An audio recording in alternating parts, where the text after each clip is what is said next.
février. Nous avons commencé l'année par mettre les fondations avec 21 jours de jeûne et de prière que nous avons lancé notamment le 7 janvier. Et nous avons terminé cela le 28 janvier au culte. Amen. Que Dieu soit loué.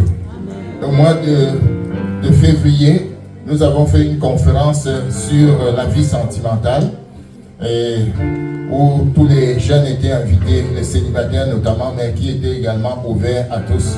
Je tiens encore à remercier les couples Kwasi et Wanji et pour leur contribution au succès de cette table ronde, de cette conférence. Amen. Et puis au mois de mars, donc, qui s'achève, nous avions pour thème, le thème de ce mois c'était Prépare-toi. Mais le week-end qui s'achève, nous avons eu, prochaine diapo, nous avons eu la réunion de la retraite spirituelle. Toujours la diapo présente, c'était la retraite spirituelle. Et j'aimerais savoir s'il y a des gens qui veulent dire une, deux choses par rapport à cette retraite. Qu'est-ce que tu as retenu? Un petit témoignage, quelque chose que tu as retenu. Oui, la sœur Dorothy, donnez-lui un micro. Merci le micro.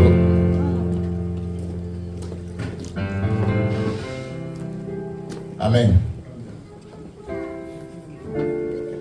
Amen. Amen. Durant la retraite, j'ai retenu que le Seigneur, dans son plan, il nous a prédestinés à être des leaders. Donc, ne pas des suiveurs. Chacun de nous est leader. Et nous ne sommes pas leaders sur les hommes, mais nous sommes leaders des hommes. Cela veut dire que nous devons traîner avec nous, tout le monde, soit influencé par Christ, à suivre l'idéal de Christ. C'est ce que je veux. Amen. Quel beau résumé. Amen. Amen. Qu'est-ce que tu as retenu pendant la retraite? 1, 2, 3 choses que tu as retenues. Amen. Quelqu'un d'autre? Oui?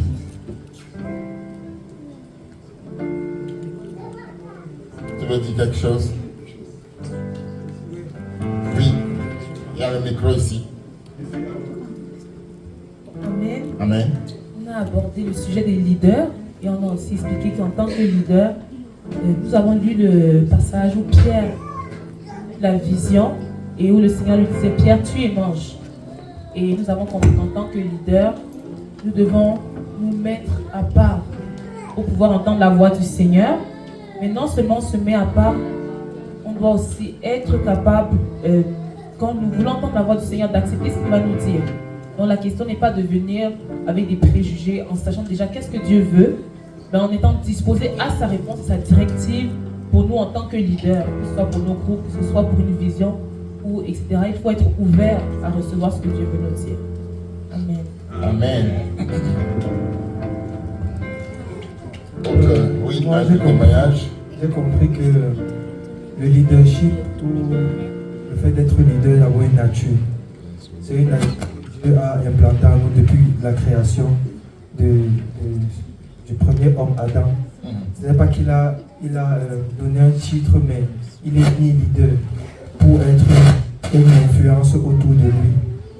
Donc c'est ça que j'ai compris, que moi, je suis un leader et je ne dois pas commander les autres, mais je dois plutôt les influencer par Christ qui est en moi. Amen. Amen. Amen. Oui, derrière. Ah, oui. Non, vas-y. Amen. Moi, j'ai retenu que C'est ici. Dieu est un leader et il ne crée que des leaders. Dieu nous a créés à son image. Donc Dieu n'a créé aucun suiveur. Il nous a créé des leaders. C'est pour ça qu'il a dit allez, multiplier, assujettissez, dominer, donc de conquérir en fait. Donc il nous a créés à son image. Et puis j'ai aussi retenu que nous devons travailler sur notre caractère en tant que leader. Parce que notre altitude dépend de notre attitude. Amen. Et le pasteur a donné une illustration qu'un troupeau de brebis conduit par un lion sera toujours vainqueur d'un troupeau de lions conduit par une brebis. Donc, Parce que c'est lui qui est devant. Même s'ils ont un troupeau de lions, ils sont un troupeau de lions. Si c'est la brebis qui les conduit, en regardant la brebis, ils vont croire qu'eux-mêmes ils sont des brebis.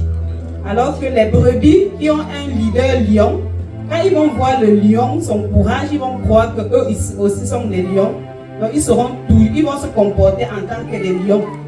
Même s'ils sont des brebis, et ils vont être tout vainqueurs de la troupe de lions qui est conduite par des brebis, par une brebis.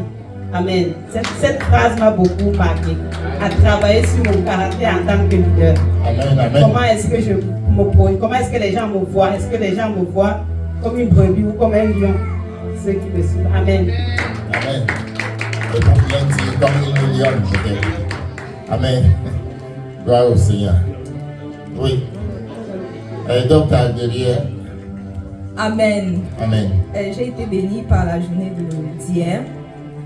Moi, ce que j'ai retenu, c'est comme nos frères et sœurs ont dit tout à l'heure, c'est que Dieu nous a conçus chacun comme un leader. Et il a conçu un plan pour chacun de nous. Donc, il nous a donné, il a prévu une vision. Donc, le leader a forcément une vision et marche dans une vision. Et dans l'aspect de la vision, donc, ce qui m'a marqué le plus, c'est la notion du temps. Le temps de Dieu. Donc, nous avons compris hier que ce que le Seigneur attend de chaque leader, de chaque visionnaire, c'est de pouvoir laisser que son temps puisse forger en nous son caractère. Il veut faire de chaque visionnaire un cadavre vivant. Et le temps est cet outil qui va permettre de bâtir le caractère de Christ en nous, afin de pouvoir justement drainer les foules vers Christ et non vers nous. Et il a été précisé justement que le leader n'est pas là pour dominer sur le peuple, sur ceux qui vont conduire, mais il est là justement pour conduire, pour guider les personnes, pas à lui mais à Christ. Donc vraiment la notion de temps, de laisser Dieu dérouler son plan selon son temps et selon ce qu'il aura projeté, quoi, de tout simplement nous disposer et être patient et persévérant dans notre marche avec le Seigneur. Amen. Amen. Alléluia. Une personne là-bas, de l'autre côté.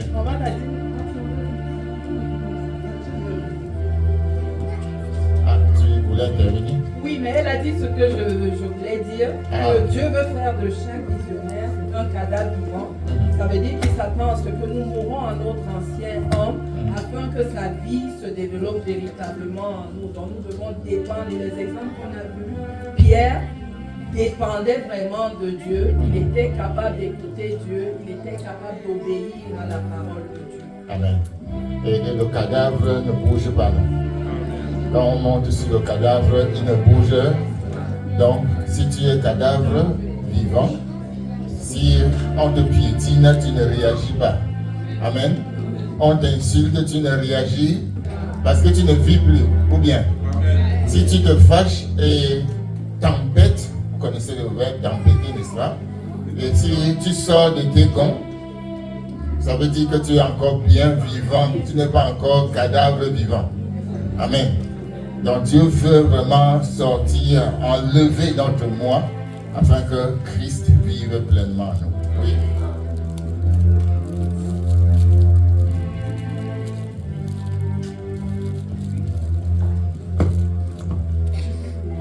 Amen, amen, peuple de Dieu. Hier, j'étais très béni par rapport au message du pasteur Ernest. Par exemple, quand il nous a dit que Noé avait construit son arche pendant 120 ans, pour moi, j'ai compris que tout simplement, Dieu a son temps et que des fois, on cherche à forcer certaines choses. Et puisqu'on ne cherche pas à vivre l'intimité comme il le demande, on commet des erreurs. Moi, je l'ai vu plusieurs fois dans ma vie. Mais hier, Dieu vraiment m'a touché. Et j'ai compris que sans l'intimité avec Christ, il y a beaucoup de choses qu'on ne va pas réaliser parce qu'on va se retrouver à côté. Du coup, j'ai été béni et j'ai reçu beaucoup l'Éternel qui est passé par son fils pour nous parler. Amen, amen. Bien, dernière intervention, s'il vous plaît. Oui, le micro est à... Alain, le micro. Gloire à Dieu. J'étais là vendredi, je voudrais rajouter à ce que mes frères ont dit que le leader, ce qu'on a entendu aussi, c'est que le leader, c'est un influenceur générationnel. Donc quand c'est la vision que Dieu a donnée, ça ne va pas s'arrêter. Et que le leader n'est pas une personne qui se rend indispensable. Donc c'est une personne qui sait laisser les autres faire aussi. Et voilà, c'est ça. Amen, amen. Alléluia. Gloire à Dieu. Ceux qui n'étaient pas là, ce n'est pas trop tard. Amen. Parce que comme le Seigneur nous a inspiré, nous allons revenir dessus avec le thème de la vision. On aura une parenthèse pour revenir parce qu'il nous manquait combien de parties? Il nous manquait 3 parties pour compléter le thème sur le leader et la vision. Donc, pendant le mois d'avril, nous reviendrons sur le thème et vous êtes vraiment invités à écouter. Et par la suite, ceux qui auront suivi tout le thème recevront le document. Amen. Oui, ils recevront le contenu. Je vais partager mon PowerPoint avec eux. Amen. Bien aimé, nous entrons dans le mois d'avril, mais avant cela, nous sommes dans la dernière journée. Affichez la prochaine diapo, s'il vous plaît. Donc aujourd'hui c'est dimanche le 31 et à la fin de ce culte, il y a réunion des femmes, c'est bien ça, à 12h05. Ensuite, à 12h05 aussi, la réunion des hommes. Et puis à 12h35, réunion du comité de direction. Donc, tous les membres du comité de direction sont priés de se réunir à 12h35 après les premières réunions. Et je pense que les jeunes aussi devraient se réunir pour discuter de comment gérer le mois d'avril par rapport à la semaine de l'Église. Et concernant le calendrier de la semaine, nous avons étude biblique demain. Amen. Nous avons commencé un thème sur la mission. Nous allons continuer ce thème-là demain, lundi. Et puis, je nous propose que ce mois-ci, nous commençons à louer le Seigneur déjà parce que nous entrons dans le temps d'évangélisation, que nous anticipions ce que le Seigneur va faire cette saison-ci. Mardi, nous sommes en ligne toujours et pour louer le Seigneur. Donc la prière ici sera transformée en louange parce que la prière, la louange aussi fait partie de la prière. Amen. Quand on parle de prière, on parle d'adoration. Quelqu'un dit Amen. Quand on parle de prière, on parle de louange. Quand on parle de prière, on parle d'action de grâce. Quand on parle de prière, on parle de confession. On parle de supplication. On parle de contemplation. Tout cela, c'est le kit qui entre dans le mot prière. Amen. Donc, nous serons en louange pour dire merci à Dieu déjà pour le nouveau mois, mais aussi pour dire merci pour l'anticipation de tout ce qu'il nous prépare pour nous. La prochaine diapo, s'il vous plaît. Donc, le mois d'avril qui est là, qui est à la porte, va voir le 15e anniversaire de l'Église. Quelqu'un dit Amen. Amen. Le 15e anniversaire, donc, et il y a des enfants ici qui ont 15 ans, donc qui ont vu l'Église naître. Et que Dieu soit loué. Que le Seigneur soit loué. Donc, pour cela, nous voulons nous arrêter du 21 au 28 pour marquer ce moment, célébrer le Seigneur avec le calendrier qui est là. Lundi le 22 avril, ce sera une table ronde, le thème vous sera communiqué. Et mercredi, nous aurons un culte du soir. Ce sera notre premier culte du soir en semaine. Amen. Gloire à Dieu. Ce sera notre premier culte du soir en semaine. Donc, ce sera aussi un test Parce qu'il y a des gens qui, pendant certains week-ends, n'arrivent pas à venir au culte. Ce sera l'occasion pour eux d'être là aussi. Et peut-être par la grâce de Dieu, nous aurons constamment un culte le soir, mercredi, pour avoir des cultes dans la semaine. Amen. Donc, et vendredi, nous aurons un concert d'action de grâce. Quelqu'un dit Amen. Et je crois que vous et moi, il faut qu'ils ramènent ce qu'ils ont chanté aujourd'hui là, à cette soirée-là d'action de grâce. À partir de 18h30, le choral se prépare déjà par rapport à cela. Et nous voulons nous arrêter le samedi 26, si vous convenez. Samedi le 26 pour une célébration, la célébration du 15e anniversaire.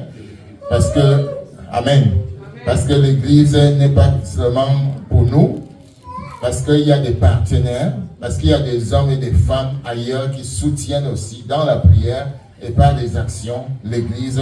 Nous voulons les rassembler tous ici en ce lieu pour une commémoration, pour une célébration. Ce sera, je nous propose l'heure 15h. Ce sera confirmé par le comité tout à l'heure. Donc, nous proposons aussi que ce jour-là, il y ait un repas communautaire. Amen. Nous n'avons pas entendu. Je n'ai pas entendu Amen. Repas communautaire. Donc, voilà à peu près le menu pour le mois d'avril. Bien entendu, nous sommes toujours là tous les dimanches pour nous édifier. Et ce dimanche, je voudrais que nous prions parce que nous voulons parler maintenant de cette journée, la Pâque de Jésus, le centre de tout. Amen. Prions le Seigneur.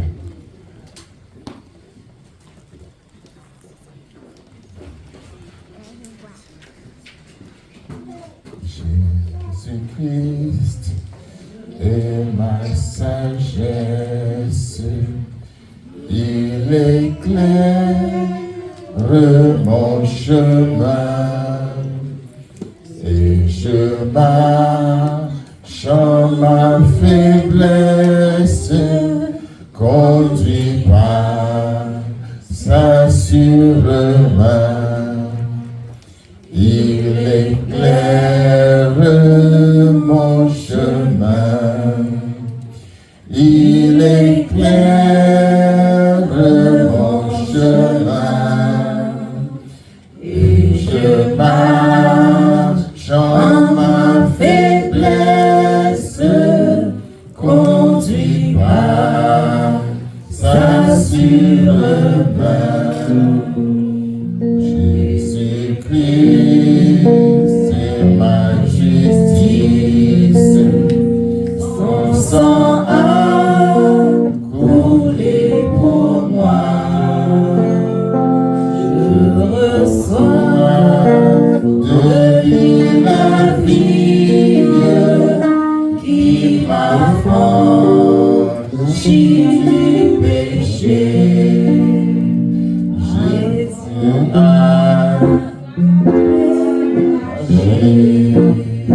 Jésus a toi attaché.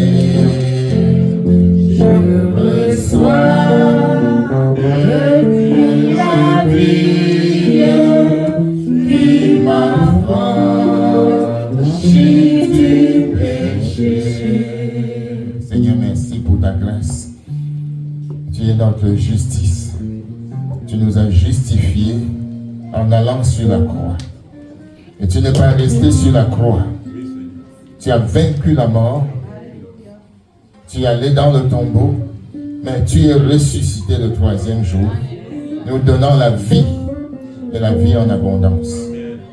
Reçois toute la gloire pour ce que tu fais dans nos vies et surtout dans nos cœurs, afin que nos cœurs t'appartiennent totalement. Car tu as dit dans ta parole que tu aimeras le Seigneur de tout ton cœur. Permets que, Seigneur, dans cette génération, nous soyons de ceux-là qui se distinguent par notre amour, un amour de tout cœur, au nom de Jésus-Christ. Amen. Amen. Amen. Alléluia. Wow. Bien-aimé dans le Seigneur, j'ai réfléchi beaucoup parce que lorsqu'on parle de Pâques, on parle de plusieurs dimensions. Lorsqu'on parle de Pâques, il y a plusieurs facettes. On peut aborder toutes sortes de thèmes. il est venu dans mon cœur de parler des 7 miracles de la croix, des 7 paroles de la croix que Jésus a prononcées sur la croix. Il m'est arrivé de penser à parler de ce qui s'est passé lorsque Jésus est ressuscité. Ces morts qui sont sortis de leur tombeau, qui sont rentrés chez eux pour continuer à vivre leur vie. Amen. Et c'est un spectacle émouvant de voir qu'à la résurrection de Jésus, les gens sont sortis de leur tombeau. Bien-aimé, celui-là dont la tante était morte, celui-là dont le grand-père était mort, dont la cousine était décédée, a vu le retour. Je ne sais pas comment ils ont réagi. Je ne sais pas comment ils ont continué à vivre avec eux. Amen. Mais imagine-toi un peu, bien-aimé, que c'était à ton époque. Alléluia. Il y a des choses qui continuent à nous étonner dans la parole de Dieu. Et ce matin, j'aimerais, au-delà de tout ça, nous poser la question de savoir quelle était en fait la mission de Jésus sur la terre. Pourquoi est-ce qu'il est venu? Je crois que c'est la question de l'heure, la question importante. Amen. Parce qu'au final, nous devons nous poser cette question. Pourquoi Jésus est venu? Pourquoi est-ce qu'il est venu? Pour cela, je nous invite à lire dans Luc chapitre 19. J'invite notre sœur, ma collègue, la prof, de se lever et de lire. Amen. Je parle de notre sœur Joy. Luc chapitre 19. Elle a oublié qu'elle est ma collègue. Joy. Donc, Luc chapitre 19, versets 1 à 10. S'il te plaît.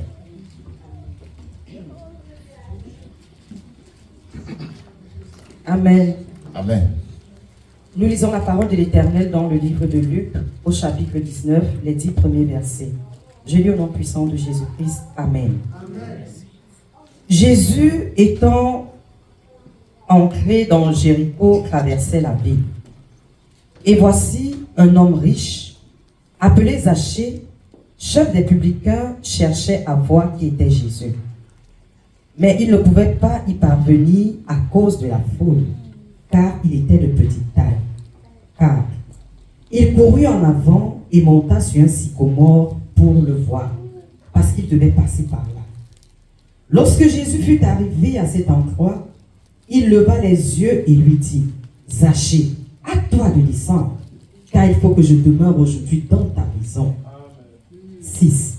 Zachée se hâta de descendre et le reçut avec joie.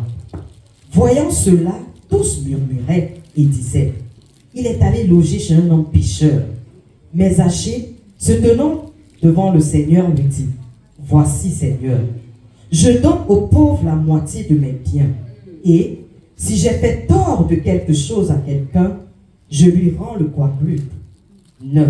Jésus lui dit, « Le salut est entré aujourd'hui dans cette maison, parce que celui-ci est aussi un fils d'Abraham. » Amen. Car le Fils de l'homme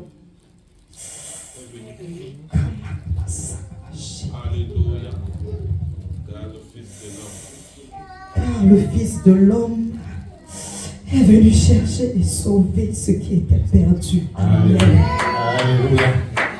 Car le Fils de l'homme est venu chercher et sauver ce qui était perdu. Bien-aimés dans le Seigneur, voici un passage qui nous montre la mission de Christ sur la terre. Le texte commence par montrer qu'il y avait un homme appelé Zachée, un homme d'une taille très courte, appelé Zachée, et qui était à la recherche de Jésus. Amen. Dans la vie, les hommes sont à la recherche de plusieurs choses. Les hommes cherchent à voir, les hommes cherchent à acquérir, les hommes cherchent à obtenir. Mais dans ce passage, il y avait un homme qui cherchait à voir. Alléluia. Qui cherchait à voir Jésus. La Bible dit que Zachée cherchait à voir Jésus. Verset combien? Verset 2. Et voici un homme riche, appelé Zachée, chef de publicains, chercher à voir qui était Jésus. Bien aimé, ce qui est curieux dans ce texte, c'est que pendant que Zachée cherchait à voir Jésus, Jésus cherchait à sauver Zachée. Amen. Pendant que Zachée était dans une dynamique de voir Jésus. Il était de courte taille, mais il n'était pas quelqu'un qu'on pouvait décourager facilement. Il voulait voir Jésus. Mais Jésus était aussi là pour sauver Zachée. L'apôtre Paul nous a dit dans 1 Timothée chapitre 1, verset 15. 1 Timothée chapitre 1, verset 15.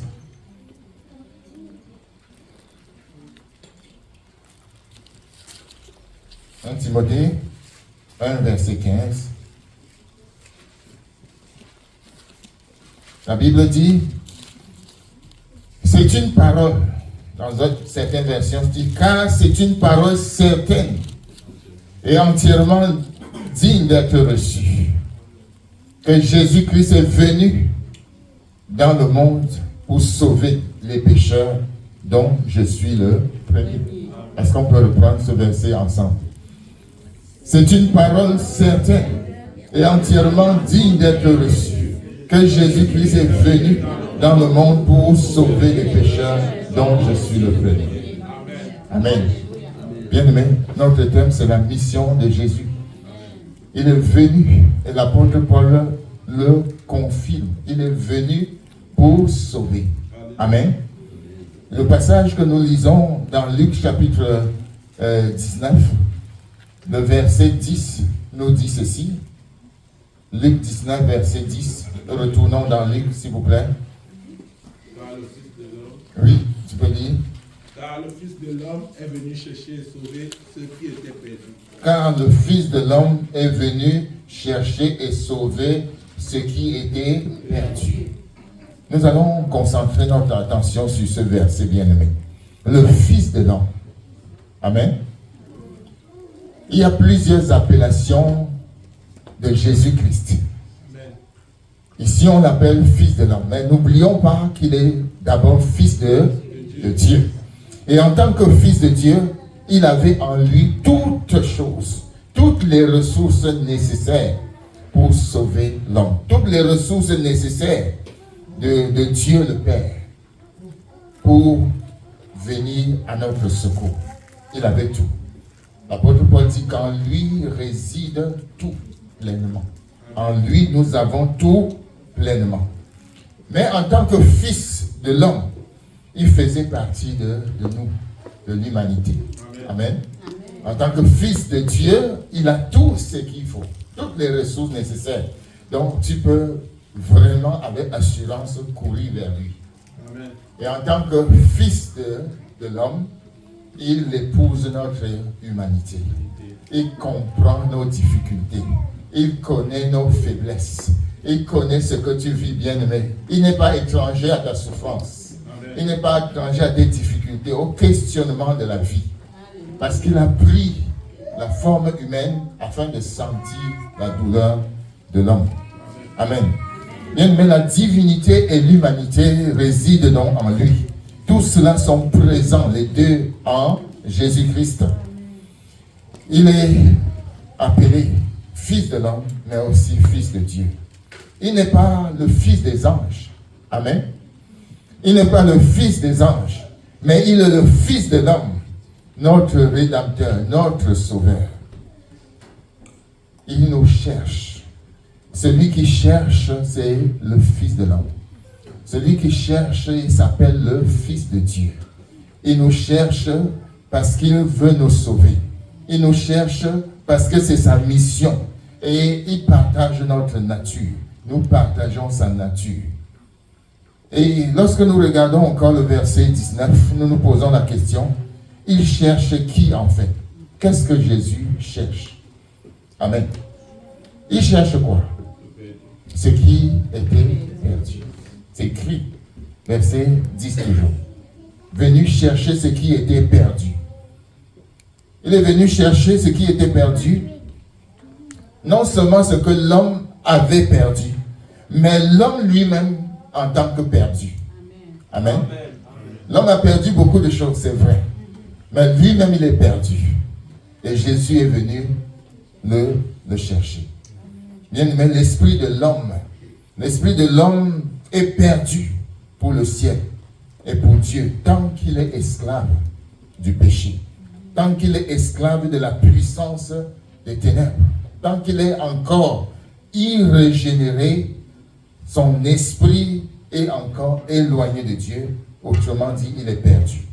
Bien qu'il puisse apparaître vivant, bien qu'il puisse être comme ce Zachée, on décrit Zachée comme un homme riche. On peut être riche, mais perdu. Et sincèrement perdu. Amen. Mais on peut être riche, mais éloigné de Dieu. Et l'homme peut être perdu sans le savoir. C'est ça le paradoxe.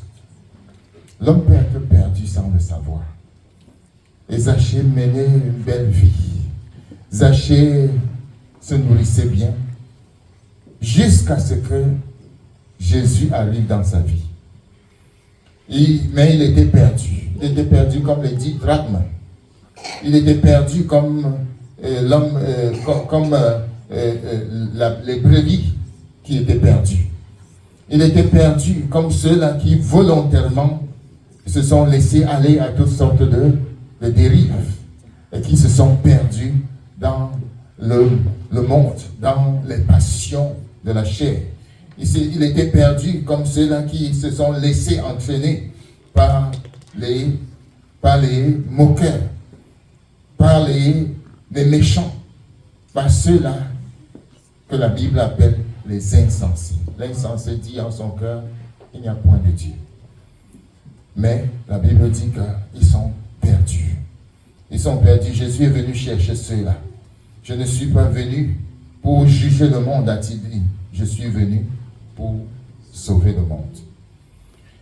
Bien-aimé, il est venu pour chercher l'homme qui était perdu.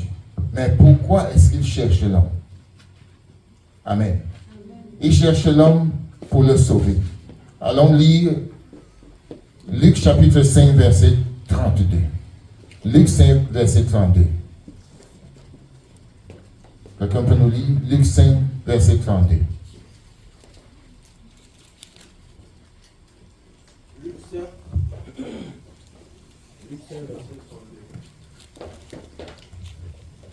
Luc 5, verset 32. Je ne suis pas venu appeler à la repentance des justes, mais des pécheurs. Amen. Je ne suis pas venu appeler à la repentance des justes, mais des pécheurs. Mais dans ce mot juste-là, il y a deux compréhensions. Il y a des gens qui sont justes par la justice de Dieu. Et il y a ceux qui sont justes par leur propre jugement. Amen. Par leur propre appréciation. Et ils se disent justes. Je n'ai jamais rien fait de mal à personne. Amen. Vous vous souvenez de ça? Moi, je ne fais aucun mal à personne. Ils se justifient eux-mêmes. Mais nous savons que personne ne peut se justifier. Il n'y a qu'un seul qui peut justifier. Donc, ici, le mot juste, il dit, je ne suis pas appelé à la repentance des justes. Ce genre de justes, les premiers, qui se sont justifiés eux-mêmes, ne peuvent pas recevoir la repentance. Parce qu'ils croient déjà qu'ils sont justes. Mais ceux-là qui se reconnaissent pécheurs, ceux-là qui se reconnaissent sans issue, ceux-là qui se reconnaissent perdus, c'est alors que la grâce de Dieu va les atteindre. Amen. Si quelqu'un reconnaît qu'il est pécheur, il va être sauvé. Amen. Nous avons lu tout dans la semaine que c'est Corneille qui le disait. C'est Corneille, c'est ça? Dans Actes chapitre 10. Allons-y dans Actes chapitre 10. Un passage très très frappant. Actes chapitre 10.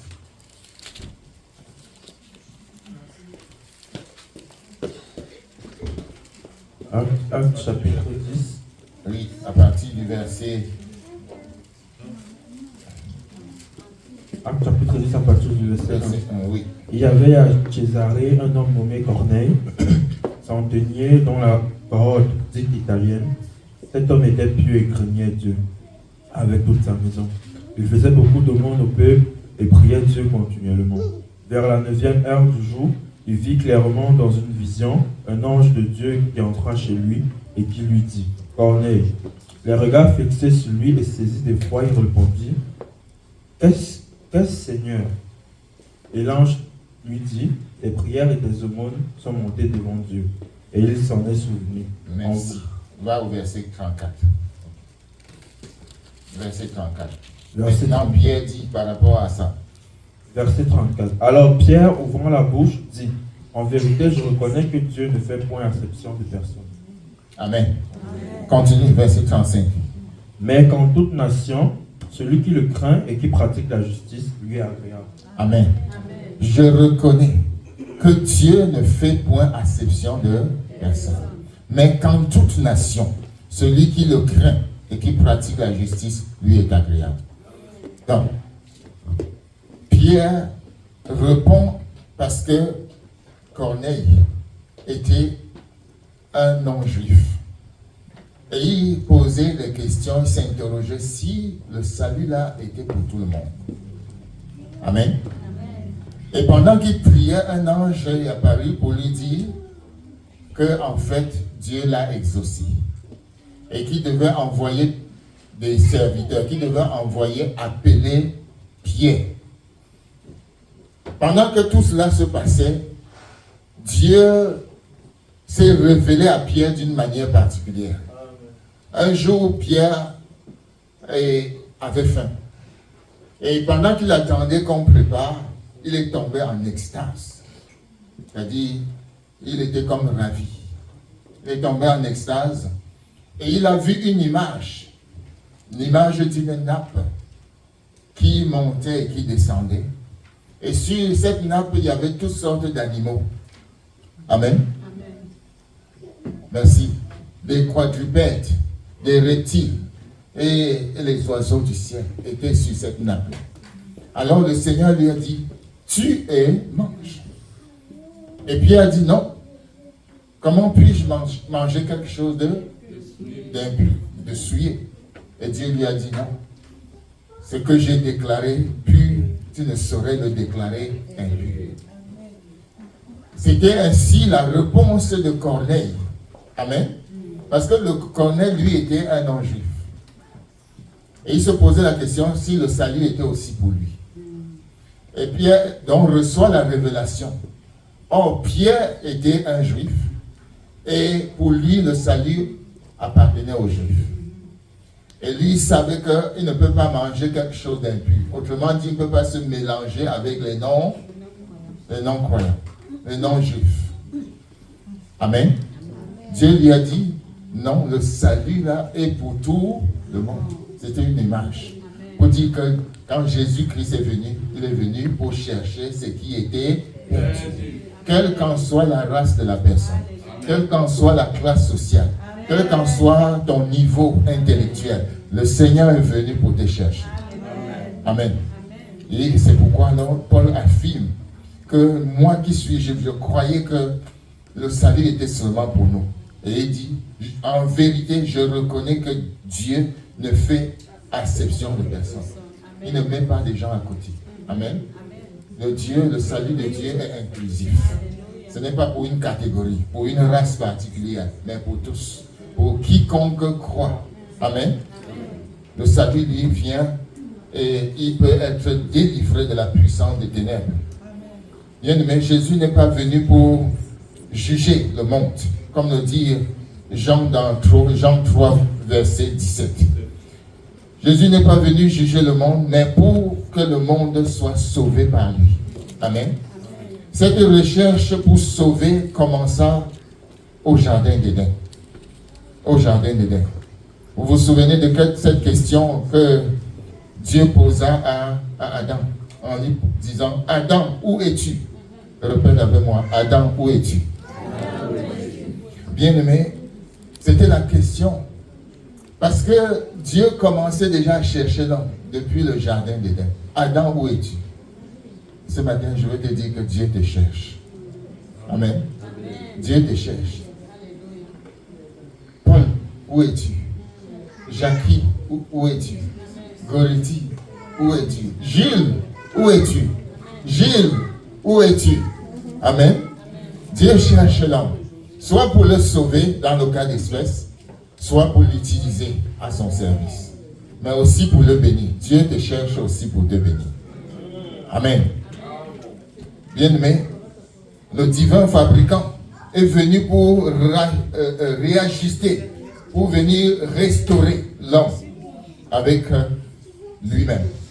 Il est venu pour le réparer, parce que l'homme avait compromis sa vie. Mais Dieu est venu pour le restaurer. Comme un mécanicien, il est venu pour le restaurer spirituellement. L'homme ne peut être sauvé que par la régénération. Amen. Tout ce que nous disons, le résumé de tout ce que nous disons, c'est que tu ne peux pas être sauvé autrement que par la régénération. Amen. Qu'est-ce que la régénération? Je nous pose la question. Qu'est-ce que la régénération? La nouvelle naissance. Dites le mot. Régénération. Changement de nature. Nouvelle naissance. Amen. J'ai des étudiants ici. Sortez les mots. Amen. Kerbi. Régénération, c'est quoi? Nouvelle vie. Amen. Il y a même une église qui s'appelle Nouvelle Vie. Amen. Bien-aimé, la régénération est essentielle. Vous pouvez faire tout ce que vous voulez, mais si vous n'êtes pas régénéré, vous restez hors du pâturage. Amen. Et la régénération, c'est le travail du Saint-Esprit. Lui, il a le mécanisme de la transformation. C'est pourquoi nous devons nous soumettre à lui. Et si d'aventure tu n'as pas encore connu le Seigneur, c'est le Saint-Esprit qui va t'amener à lui. Amen. Et qui va transformer. La Bible dit, c'est l'apôtre Paul qui parle, Romains chapitre 12, il dit, ne vous conformez pas au siècle présent. Tu ne peux pas ne pas te conformer au siècle présent si ton esprit n'est pas régénéré. Je reprends. Tu ne peux pas ne pas te conformer au siècle présent. Autrement dit, tu es obligé de te conformer au siècle présent si tu n'es pas régénéré. Parce que tu n'as pas en toi la force nécessaire pour tenir, pour résister, pour vaincre le péché. Mais si tu es régénéré, la Bible dit que nous triomphons du monde. Et qu'est-ce qui nous permet de triompher du monde? C'est notre foi. Et notre foi en Jésus-Christ. Amen. Donc la régénération, c'est un concept très important dans la Bible. Et au-delà d'être un concept, ça doit être une expérience que tu as faite avec le Seigneur, si tu l'as rencontré. La Bible dit, laissez-vous transformer par le renouvellement de l'intelligence. Alors seulement, vous pourrez discerner la volonté de Dieu, ce qui est agréable et parfait. Amen. Dis à quelqu'un, je suis régénéré. Si tu ne l'es pas, ne le dis pas. Amen. Fais plutôt l'acte. Alléluia. Je reprends. Est-ce qu'on peut dire, je suis régénéré? J'ai dit que si tu ne l'es pas, ne dis pas. Et si tu l'as dit, c'est que tu es régénéré. Alléluia. Est-ce qu'il y a des régénérés en ces lieux? Est-ce qu'il y a des régénérés en ces lieux? Ton cri ne me convainc pas. Est-ce qu'il y a des régénérés en ces lieux? Amen. Bien, mais tu peux être même à côté d'un chrétien pendant des années. Mais si tu n'es pas régénéré, toi-même tu ne peux pas être régénéré. Ce n'est pas le contact avec un chrétien qui apporte la régénération. Amen. Ce n'est pas parce que ton père est pasteur que tu es régénéré. Ce n'est pas parce que ta mère est ancienne diacre, diaconesse que tu peux être régénéré. Amen. Et ça ne se communique pas. Ce n'est pas comme une perfusion. Amen. C'est quand tu ouvres ton cœur au Seigneur, tu acceptes. Et le Seigneur va venir faire ce qu'on appelle la métanoïa. la transformation en toi. Amen. C'est ça la régénération. C'est fondamental. Aujourd'hui, si tu n'es pas encore régénéré, ta vie n'a pas encore commencé. Amen. Tu es encore en train de démarrer la voiture. Tu n'as pas encore démarré la voiture. Tu es toujours en train de démarrer. Ce n'est pas encore parti. Amen. La régénération, c'est le moteur. La nouvelle naissance. Jésus a dit, si vous ne naissez de nouveau, vous ne pourrez voir le royaume des cieux. Si un homme n'est né de nouveau, il ne peut voir Dieu. Amen. Et tu nais de nouveau. Bien aimé, quand le Fils de l'homme vint pour sauver ce qui était perdu, il vint avec la ferme détermination de sacrifier tout ce qu'il avait afin d'accomplir ce dessein. Quand Jésus est venu, il est venu avec une ferme détermination. Donc, il devait accomplir ce qu'il devait accomplir. Et quel qu'en soit le prix à payer, il était prêt à le payer. Amen. Seigneur, non pas ma volonté, mais ta volonté. Donc, si une personne vient avec une telle détermination, qu'est-ce qu'il attend de la part de ceux vers qui il est venu? Une autre détermination. Amen. Et quiconque vient à lui, le Seigneur le sauve parce qu'il a toutes les ressources pour le faire. En ce jour de Pâques, bien-aimé, le Seigneur t'appelle à revoir ta vie. Est-ce que tu es en Christ ou tu es en crise? Amen. Celui qui est en Christ, il est régénéré et il entre dans la Pâque. Car la Pâque, c'est notre fête. Amen. Et le Seigneur dit, réjouissez-vous donc de cette fête. Jésus a accepté d'être humilié. Et il se rendit obéissant. La Bible dit obéissant jusqu'à la mort et jusqu'à la mort de la croix. Amen. Obéissant. Et cela pour toi. Jésus s'est rendu obéissant pour que, bien aimé, il puisse accomplir la volonté de Dieu. Il peut regarder son travail avec satisfaction et dire, tout est accompli. Vous vous souvenez de ces paroles? Sur la croix, Jésus a regardé le travail qu'il avait fait. Il dit, tout est accompli. Il dit, pour toi, tout est accompli. Pour toi, tout est accompli. Tu n'as plus rien à faire. Amen. C'est ça que ça veut dire. Tu n'as plus rien à faire. Tu as juste le mot à 3 lettres à mettre dans ton cœur. F-O-I, la foi. Car c'est par la grâce que nous sommes sauvés, au moyen de la foi. Amen. Tu as simplement besoin d'adhérer à ce qu'il a fait, d'accepter. Et alors, Dieu va faire le reste en toi. Bien. Comment est-ce que Dieu nous cherche? Comment est-ce que Jésus nous cherche? Je termine par là. Le Fils de l'homme est venu chercher. Il est venu en prenant notre nature. Il nous a sauvés en prenant notre nature.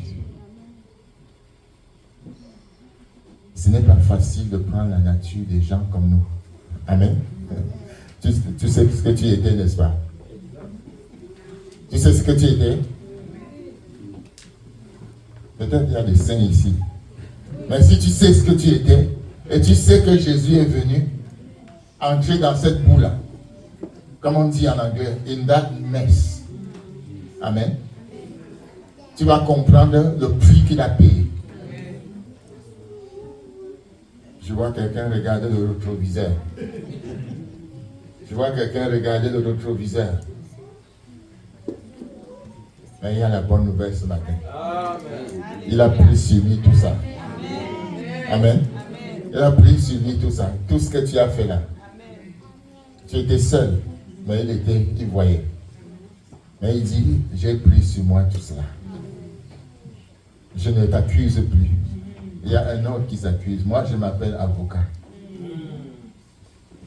La Bible dit qu'il y a auprès du Père un avocat. Il est là pour nous défendre. Et si tu viens à lui sincèrement, il fait encore ce travail aujourd'hui. Prends ta nature. La Bible dit que sur la croix, il s'est chargé de nos péchés, de nos langueurs, de nos infirmités. Et par ces meurtrissures, nous sommes guéris. Amen. Nous sommes guéris. Je termine, bien-aimé.